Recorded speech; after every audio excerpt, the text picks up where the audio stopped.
Hey everyone, so we're back in Italy today looking at EdiliziAcrobatica, which is the abseiling facade restoration business. It's a trade business, I guess, but with a bit of a twist. The fact that they're abseiling down buildings in Italy, France, Spain, and now in Dubai. Today we're going to dive into the numbers and we're going to look at the deal that they made in Dubai and analyze that. Because this is in Italy, you're going to need a brokerage account that can give you access to international markets. Interactive Brokers is the one that I use, and it gives you access to this particular company. So there's a link in the description for that. So let's do some checks of their growth and their numbers. And the first thing I want to look at is their revenue growth. Just top line revenue growth. Keep it simple. Let's just see whether they've been growing or not. Now, I've had to go and translate reports since 2014. So the numbers might not be perfect because I might have missed something. I think I've got it right. Something might have got lost in translation though. When I looked at TIKR, the TIKR terminal, again, there's a link in the description for that too. The data was accurate. Well, pretty close to accurate. I did double check it. So that's a bit of a relief. I think the return on invested capital wasn't accurate though, but the revenue was. So I'm glad I double checked. Anyway, I've got the revenue numbers here on the screen from 2014, and from 2019, you can see the shares outstanding number there as well. Very strong growth from 2014 to 2019. That was about 45% plus. I think it was nearly 50% plus per annum from that period. But then you've got 2019, 2020 period was not far off flat. And that's obviously they had 2 months of like full lockdowns where they weren't able to do anything, but they actually got back out there pretty quickly because they had to offer like sanitization services, and there was actually a fair bit of work that needed to be done during the lockdowns and the pandemic. And it was a good opportunity for places to get a bit of their restoration work done. So they didn't go backwards, which was, I think, pretty awesome. But then the numbers, as you can see, have gone like crazy from 2020. They've gone from 45 million to 134 million in just those 2 years. Now, they've benefited really significantly from a government grant to help subsidize facade work on historical buildings in particular. So they've been a big beneficiary to this. It's really just juiced up an already growing business, but it has factored in. So we're going to have to be really careful when we're doing valuation work to normalize this as best we can. It's going to be a little tricky, but that's what we have to do. Now, Riccardo Lavino, the CEO, had this to say about those government grants and how they've been sort of going now that those have started to come off. So here it is on the screen. I'll read it out. Growth like we saw once again in Acrobatica's first quarter is not a given. Indeed, this result demonstrates that our business model is not reliant on state incentives or tools created to support business operations, such as the assignment of receivables. Of course, these tools offer opportunities that the group has used to strengthen its growth, but they are not crucial to a business model that is instead based on a solid, future-orientated business development plan. Essentially, what he's saying is we're going to be fine without the government grants, but the government grants have given us opportunities. So I think that's fair.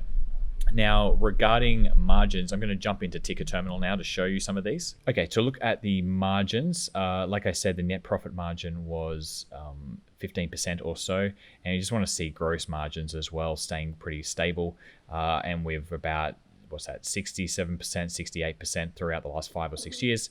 No worries there at all. Next, I want to look at operating margins, and operating margins have actually improved. They had a few down years where the pandemic was happening, which makes total sense, but operating margins have come back strongly since then. But again, probably not a fair reflection considering all the government grants they've been getting and all this opportunity that's come along to them.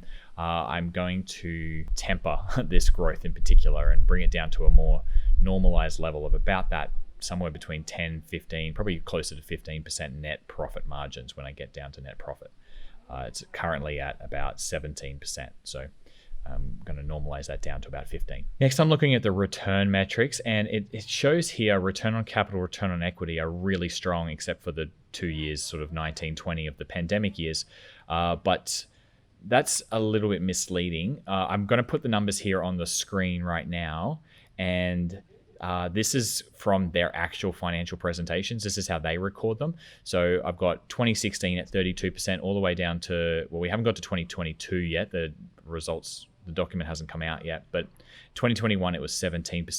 2022 looks like it's going to be a pretty big number. I think it might be like higher than 30%, but it's pretty solid return on invested metric numbers there. Now let's turn to the balance sheet, and I'm looking at the cash, which is about 16 million. It's actually closer to 20 million at the most recent numbers. And the debt is, they've got total debt of about 16 million as well. So they've got enough cash to pay off their debt. And if I looked at the net debt number there, yeah, that you can tell there that they're about 1 million extra of cash, and that's about right. Now I'm in the cash flow statement. I'm looking at cash from operations minus maintenance CapEx. CapEx is really low in this type of business because it's a services business, of course. And cash from operations, 2020, 2019 were pretty weak. They were negative on the cash from operations point of view, but it's been strong for the last 2 years. And this is not that clean. It hasn't been nice, beautiful growth like we see in other businesses, but we can use of this information later. Now, regarding shares outstanding, why we're looking at this is because revenue has been growing amazingly, but we don't want the share count to be also growing amazingly, because essentially that growth is then just from more money going into the business, more capital, rather than actual growth of the business. So the shares outstanding number is 8.3 million at the moment. There is a little bit of stock-based compensation. It appears to be about 1, maximum 2% per annum. That's very rough, and I might have got lost in translation there, but the last 4 years have shown that that's the case. So I'm pretty confident with that. And the shares outstanding number is, it has been growing very slightly, but not even close to the same realm as their revenue growth. So that means the revenue is real growth. Next thing we should look at is the dividend. Well, it's flexible. They have a 25% payout ratio. It's pretty small, and I'm fine with that. See, a dividend, you don't really want a dividend. You want, if they've got good return on investment numbers and a lot of opportunity to reinvest that money into. But a little bit is actually not that bad. I'm coming around on this idea because it essentially mitigates a lot of fraud, because they're actually producing real money and it's coming to you as an investor, even if it's a small amount. I actually think I like a small dividend now a little bit more than I used to. So, and I like that it's flexible, so that if an opportunity does arise, they can just say, oh, no dividend this year because we've got this big opportunity and we'll resume it next year. I'm fine with that. I think that's a good strategy. Now, when we're looking at incentives of the CEO, Ricardo, so Aram Holdings is the largest owner of this business. They own about 75% share of the company, and that's Ricardo's business. That's Ricardo's the CEO of that. So his net wealth is well over 100 million euros at the moment. So it's a founder operator with a big ownership. The incentives are all good here. Okay, so something that was really important to me was to look at this Enigma deal. Enigma is the name of the business they invested they partnered with in Dubai to get access to the Burj Khalifa.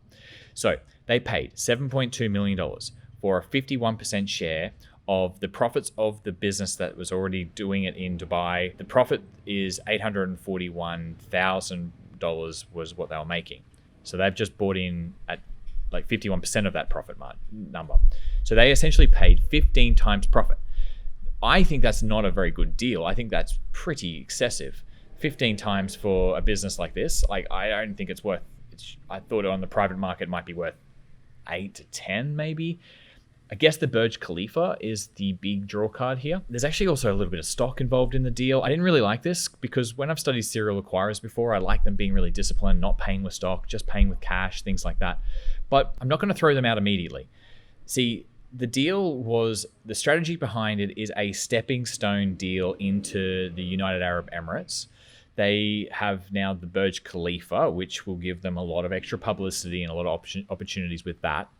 They need to learn that market somehow, and partnering up 51-49 with a business that's already there on the hardest, biggest building in the world, well, that's a pretty special opportunity. And I also guess it is only 7.2 million for a lot of maybe intangibles that are not factored into this deal. It's not just about the profit, and it's definitely better than opening up a shop on their own without any local help. So time will tell on this one. I'm not super stoked about the deal. I think it's a bit on the higher risk side, but I guess I can see why they did it. Now, I might be completely wrong, and this is just a stroke of genius, but I will just have to wait and see on that one.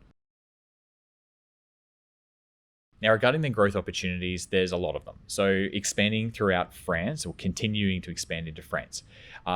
It's more competitive over there. It's more a mature market, but they're focusing on specific regions in the south and the southwest and not sort of chasing Paris, for example, where it's highly competitive. So they've identified a region of France that they're going to focus on, and I think that's a good plan to sort of start from a good foundation and then expand out further. They're doing the same in Spain.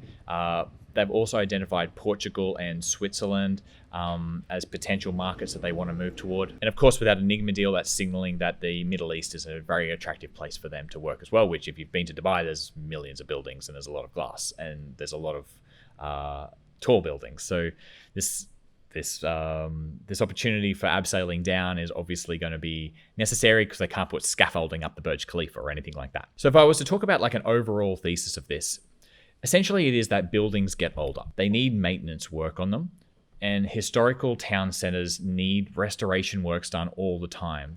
They're frail buildings. EdiliziAcrobatica do it cheaper, they do it faster, and they do it in a less ugly way than scaffolding. Now, still talking about the growth opportunities, their core market is Italy, and I still think there's a lot of growth to go here. So if you haven't been to Italy, like I've said before, it's old, there's a lot of old buildings, but it is very beautiful. So you don't want to put the scaffolding all over it. There's apparently 4.3 million three-story buildings there, and about $6,000 is the average size of a job. So, and the country spends about $50 billion on building renovations each year. And that's just Italy. So I think we can probably stop talking about the market size here. It is gigantic. Now, because it's such a big market, we have to talk about the competition. So in Italy, the next competitor is making about 15 million in revenue. Remember, EdiliziAcrobatica is making 134 million in revenue. And the next 19 companies after that are all doing less than 5 million in revenue. So there's a lot of fragmentation here. They could even acquire some of these businesses, but they are the big dog in this space for sure. Now, regarding France, that is more mature. There's a lot more competition there in France. So I'm glad they're taking a regional approach there, taking it slow and building it out like that. But there's a lot of competition there just naturally. And when you look across the entire European market, it is actually very fragmented. There's a lot of other businesses doing this. They just don't have the scale of EdiliziAcrobatica. So there's lots of opportunities for acquisitions, partnerships, franchises. With a strong reputation, they can probably go a long way with their proven track record in making these acquisitions and expanding. All right, so I think we've covered just about everything I need to cover before getting into evaluation now. So let me jump into that in the next video. I hope you've enjoyed this one. I hope you're enjoying this company, and I will see you in that next video.